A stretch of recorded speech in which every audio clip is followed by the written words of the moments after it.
ಈ ಬಾರಿಯ ಲೋಕಸಭಾ ಚುನಾವಣೆಯಲ್ಲಿ ಕಾಂಗ್ರೆಸ್ ಗೆಲ್ಲುವುದು ನಿಶ್ಚಿತ. ಕಾಂಗ್ರೆಸ್ ಆಡಳಿತದಲ್ಲಿ ತುಳುನಾಡಿನ ವೈಭವವು ಮರಳಿ ಬರುವುದು ನಿಶ್ಚಿತ ಎಂದು ಕಾಂಗ್ರೆಸ್ ಅಭ್ಯರ್ಥಿ ಪದ್ಮರಾಜ್ ಆರ್ ಪೂಜಾರಿ ಹೇಳಿದರು. ಉಳ್ಳಾಲ ವಿಧಾನಸಭಾ ಕ್ಷೇತ್ರದ ಕೊಲ್ಯದಿಂದ ರಾಣಿ ಅಬ್ಬಕ್ಕ ವೃತ್ತದವರೆಗೆ ನಡೆದ ಬೃಹತ್ ರೋಡ್ ಶೋನಲ್ಲಿ ಅವರು ಮಾತನಾಡಿದರು. ಕಾಂಗ್ರೆಸ್ ಸಂಸದರಿದ್ದಾಗ ಈ ಜಿಲ್ಲೆ ಅಭಿವೃದ್ಧಿಯ ನಾಡಾಗಿತ್ತು. ತುಳುನಾಡು ವೈಭವದಿಂದ ಕೂಡಿತ್ತು. ಬಳಿಕ ಧರ್ಮದ ಹೆಸರಲ್ಲಿ ಅಧಿಕಾರ ಹಿಡಿದ ಬಿಜೆಪಿ ಸಂಸದರು ಈ ಜಿಲ್ಲೆಗೆ ಯಾವ ಅಭಿವೃದ್ಧಿ ಯೋಜನೆಯನ್ನು ತಂದಿಲ್ಲ. ಜಿಲ್ಲೆ ಅಭಿವೃದ್ಧಿ ಶೂನ್ಯವಾಗಿದೆ. ಮತ್ತೊಮ್ಮೆ ಆ ವೈಭವವನ್ನು ತರಲು ಕಾಂಗ್ರೆಸ್ ಸರ್ಕಾರ ಅಧಿಕಾರಕ್ಕೆ ಬರಬೇಕು ಎಂದರು. ಕಾಂಗ್ರೆಸ್ ಎಂಪಿನಗಳು ನಮ್ಮನ್ನು ಪಾರ್ಲಿಮೆಂಟ್ ರೆಪ್ರೆಸೆಂಟ್ ಮಾಡ್ಕೊಂತಾರೆ. ಈ 40 ವರ್ಷ ನಮ್ಮ ಕಾಂಗ್ರೆಸ್ ಪಕ್ಷದ ಸಾಧನೆ ಕೇಳಿಂದ ಉಡ್ಲಾಗ ಏರ್ಪೋರ್ಟ್ ಬರ್ತೇನೆ, ಉಡ್ಲಾಗ ಪೋರ್ಟ್ ಬರ್ತೇನೆ, ಉಡ್ಲಾಗ ರೈಲ್ವೇಸ್ ಬರ್ತೇನೆ, ಉಡ್ಲಾಗ ರಸ್ತೆ ಸಾರಿಗೆ ಬರ್ತೇನೆ, ಉಡ್ಲಾಗ KREC ಬರ್ತೇನೆ, MCF ಬರ್ತೇನೆ, MRPL ಬರ್ತೇನೆ, ONGC ಬರ್ತೇನೆ. ಒಂದು ಪೂರ ಬರ್ತೀನಿ ಏಪಬೇಡ. ಕಾಂಗ್ರೆಸ್ ಎಂಪಿನಗಳು ಪಾರ್ಲಿಮೆಂಟ್ ದಕ್ಷಿಣ ಕನ್ನಡ ಜಿಲ್ಲೆಯನ್ನು ರೆಪ್ರೆಸೆಂಟ್ ಮಾಡ್ಕೊಳಗ ನೆಕ್ಕ ಬೆಟ್ಟು ಕೊರ್ಪನ ಬೇಲೆ ಮಾಡ್ತೇವೆ. ಜಾತಿ ಧರ್ಮದ ನಡುವೆ ವಿಷ ಬೀಜ ಬಿತ್ತದೆ, ಅಪಪ್ರಚಾರ ಮತ್ತೊಂದು ಈ ಚುನಾವಣೆಯಲ್ಲಿ ವಿನ್ನಾದ ಬರ್ತೀನಿ. ಬಿಜೆಪಿ ಪಕ್ಷ ಇನಿ ಮೊದಲು ವಿನ್ನಾದೆ 33 ವರ್ಷ ಆತನು ಬಂದುಲೆ ನಿಗುಲೆನ್ನಲೇ ಈ 33 ವರ್ಷಡು ಬಿಜೆಪಿ ನಗಲು ನಿಗುಲು ಮಲ್ತಿನ ಅಭಿವೃದ್ಧಿ ದಾದ ಈ ಒಂದು ಜಿಲ್ಲೆಗೆ ನಿಗುಲು ಕಂತಿನಂಚಿನ ಇನ್ವೆಸ್ಟ್ಮೆಂಟ್ ದಾದ ಏತು ಉದ್ಯಮನ ಸ್ಥಾಪನೆ ಮಾಡ್ತಾರೆ.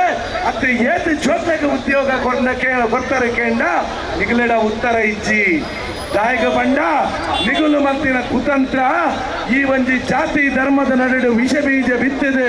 ಜಾತಿ ಧರ್ಮದ ನಡುವೆ ಕಂದಕ ಉಂಟು ಮಲ್ತಿನಟ್ಟೆ ಮುಲ್ಲು ಕೋಮುಗಳ ಬೆಲೆ ಮಲ್ತಿನಟ್ಟೆ ಆತ್ರ ಮುಡಕ ಒಂದು ಟ್ಯಾಗ್ ಬುರುಂಡು ಒಂದು ಕೋಮು ಸೂಕ್ಷ್ಮ ಪ್ರದೇಶ ಪನ್ಪುನಂಚಿನ ಅಂಚಾದೆ ಇದಕ್ಕೆ ಒವ್ವೇ ಇನ್ವೆಸ್ಟ್ಮೆಂಟ್ ಬರ್ತಜಿ, ಒವ್ವೇ ಉದ್ದಿಮೆಲು ಬರ್ತಜಿ.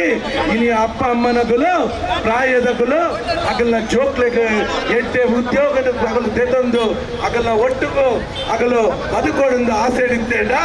ಆ ಜೋಕುಲು ಇನಿ ವಿದ್ಯಾಭ್ಯಾಸ ಪಡೆದೆ ಉದ್ಯೋಗ ಮೂಲ ಉಂಡ ಕೇಂದ್ರ ಇಚ್ಚಿ ಅಗಲು ಪರ ರಾಜ್ಯಕ್ಕೂ ಪೋಡಾಂಡೆ, ಪರದೇಶಕ್ಕೂ ಪೋಡಾಂಡೆ ಅಗಲ ಅಪ್ಪ ಅಮ್ಮೆ ಮೂಲ ಅನಾಥದ ರೀತಿಯ ಬದುಕು ನಂಚಿನ ಅವೆಡ್ದು ತುಂಬು ಈಗಲು ಕೊಡಲ ಎನ್ನೋಡು ಈ ಬಿಜೆಪಿ ಪಕ್ಷದಗಳು ವೇದಿಕೆ ಒಂದದು ಪ್ರಚೋದನಕಾರಿ ಭಾಷಣ ಮಾಡ್ತಾರೆ.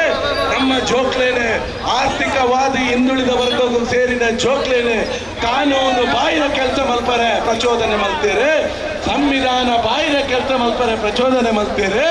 ಆ ಜೋಕುಲು ಜೊಂಜಿಕ್ಕೆ ಪೆಟ್ಟು ಮಲ್ತೊಂದು ಜೈಲು ಸೇರುನನ ಅತ್ತೆ ಕೋರ್టుಗೂ ಅಲೆಪ್ಪುನನ ಅತ್ತೆ ಪೆಟ್ಟಾದ ಆಸ್ಪತ್ರೆ ಚೆಪ್ಪುನನ ಅತ್ತೆ ಕೊಲೆಗೀಡಾದೆ ಒಂದಾತೆ ಇಲ್ಲನ ಅನಾಥ ಮಲ್ತಿನೇ ಬಿಜೆಪಿ ಪಕ್ಷದ ಸಾಧನೆ ಇದೇನೆ ಎನ್ನೋಡು ನಿಗುಲು ಇನೇ ಒಂಜಿ ಕೋಟಿ ಮಗಲು. ಕೆಪಿಸಿಸಿ ವಕ್ತಾರ ನಿಕೇತ್ ರಾಜ್ ಮೌರ್ಯ ಮಾತನಾಡಿ, ಎಲ್ಲ ವರ್ಗದ, ಎಲ್ಲ ಜಾತಿಯ, ಎಲ್ಲ ಧರ್ಮದ ಜನರು ಪದ್ಮರಾಜ್ ಆರ್ ಪೂಜಾರಿ ಅವರೊಂದಿಗಿದ್ದಾರೆ. ಪದ್ಮರಾಜ್ ಅವರು ಸಂಸತ್ ಸದಸ್ಯರಾಗುವುದು ಈಗಾಗಲೇ ದೃಢಪಟ್ಟಿದೆ. ತುಳು ಭಾಷೆಗೋಸ್ಕರ ಪದ್ಮರಾಜ್ ಸಂಸತ್ತಿನಲ್ಲಿ ಮಾತನಾಡುತ್ತಾರೆ. ಶಿಕ್ಷಣ, ಆರೋಗ್ಯಕ್ಕಾಗಿ ಅವರು ಕೆಲಸ ಮಾಡಲಿದ್ದಾರೆ ಎಂದರು. ನಟಿ ಕಾವ್ಯಶಾ ಮಾತನಾಡಿ, ಎಲ್ಲರನ್ನೂ ಜೊತೆಗೆ ಕೊಂಡೊಯ್ಯುವ ಪಣ ತೊಟ್ಟಿದ್ದಾರೆ ಪದ್ಮರಾಜ್. ಜನನಾಯಕನಾಗಿರುವ ಪದ್ಮರಾಜ್ ಅವರ ನಡೆ ಅಭಿವೃದ್ಧಿಯ ಕಡೆ ಎಂದರು. ಮಂಗಳೂರಿನ ಸಂಸದ ಆಗ್ತಾರೆ. ಒಬ್ಬ ಪದ್ಮರಾಜ್ ಅವರು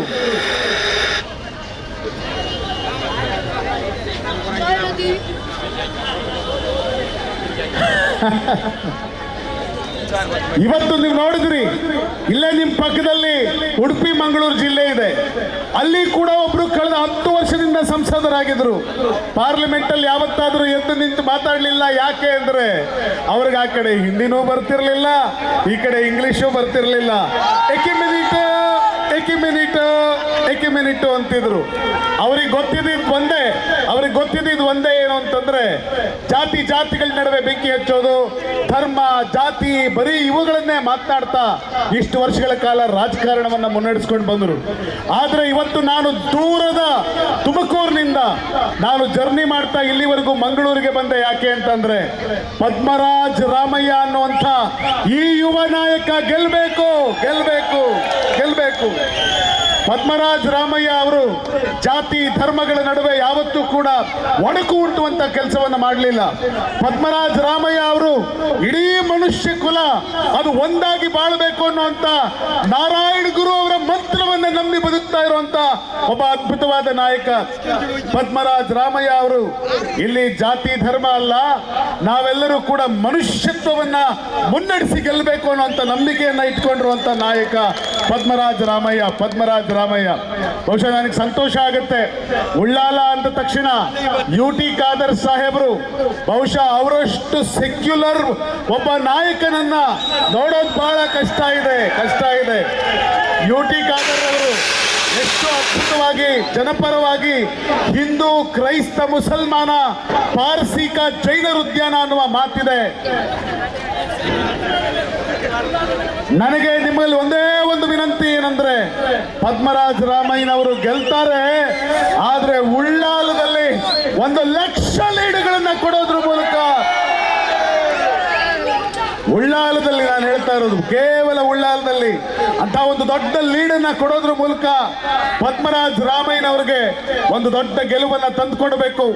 ಇವತ್ತು ಇಡೀ ದೇಶದಲ್ಲಿ ನೀವು ನೋಡ್ತಾ ಇದ್ರಿ ಮೋದಿ ಭಕ್ತರ ಪರಿಸ್ಥಿತಿ ಹೆಂಗೆ ಅಂತಂದ್ರೆ, ಅವತ್ತು ರಾಫೇಲ್ ಫೈಲ್ಸ್ ಬಗ್ಗೆ ಮಾತನಾಡಿದಾಗ ಆ ಕಡೆ ಪ್ರಧಾನ ಮಂತ್ರಿಗಳು ಅಥವಾ ಆ ಕಡೆಯಿಂದ ರಕ್ಷಣಾ ಇಲಾಖೆ ಹೇಳುತ್ತೆ ಫೈಲೇ ಕಳೆದೋಯ್ತು, ರಾಫೇಲ್ ಫೈಲೇ ಕಳೆದೋಯ್ತು ಅಂದ್ರು.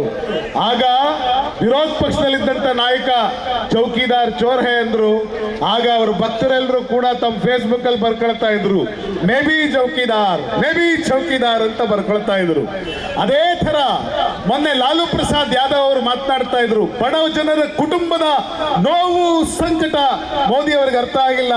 ಯಾಕೆಂದ್ರೆ ಮೋದಿ ಅವರಿಗೆ ತಮ್ಮದೇ ಆದಂತ ಪರಿವಾರವೇ ಇಲ್ವಲ್ಲ. ಪರಿವಾರದಲ್ಲಿರುವಂತ ನೋವು, ಆ ಹಸಿವು, ಬಡ ಕುಟುಂಬಗಳ ಸಂಕಷ್ಟ ಅವ್ರಿಗೇನ್ ಗೊತ್ತಾಗಬೇಕು ಅಂತ ಕೇಳಿದ್ದಕ್ಕೆ ಬಿಜೆಪಿಯ ಮೋದಿ ಭಕ್ತರೆಲ್ಲರೂ ಕೂಡ ನಾನು ಮೋದಿ ಪರಿವಾರ ಅಂತ ಹಾಕಳಕ್ ಶುರು ಮಾಡಿದ್ರು. ಆದ್ರೆ ನಿನ್ನೆ ನೀವೆಲ್ಲರೂ ಕೂಡ ನೋಡಿದಿರಿ, ದೇಶದ ಅಥವಾ ಕರ್ನಾಟಕ ರಾಜ್ಯದ ಎಲ್ಲ ಪತ್ರಿಕೆಗಳಲ್ಲಿ ಕರ್ನಾಟಕಕ್ಕೆ ಕಳೆದ 10 ವರ್ಷಗಳಲ್ಲಿ ಮೋದಿ ಅವರು ಕೊಟ್ಟಿದ್ದು ನನಗೀಗ ಆಶ್ಚರ್ಯ ಆಗ್ತಿರೋದು ಏನ್ ಗೊತ್ತಾ, ಬಿಜೆಪಿ ಕಾರ್ಯಕರ್ತರು ನಾಳೆಯಿಂದ ನಾನು ಚೊಂಬು ಅಂತ ಹಾಕ್ಬಿಡ್ತಾರ ಅಂತ ಭಯ ಆಗೋಕ್ ಶುರುವಾಗಿದೆ.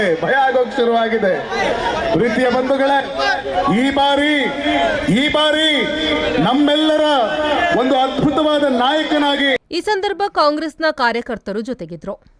Arif Kalkatta, V4 news, Ullal.